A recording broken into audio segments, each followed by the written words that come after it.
Ballygunge cultural association একদম দক্ষিণ কলকাতায় গেলে বালিগঞ্জ কালচারাল অ্যাসোসিয়েশনে যেতেই হবে। এখানে এমন একটা সাবেকিয়ানা আছে, এমন একটা আভিজাত্য আছে, সত্যি মনটা এক মুহূর্তে শান্ত হয়ে যায়।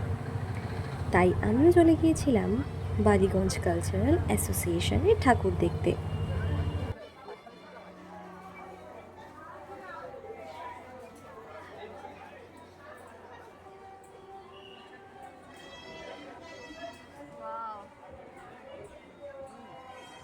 সাবেকিয়ানা এক আভিজাত্য, মন ভালো করে দেবে, একটা অন্য স্তরে নিজেকে নিয়ে যাবে।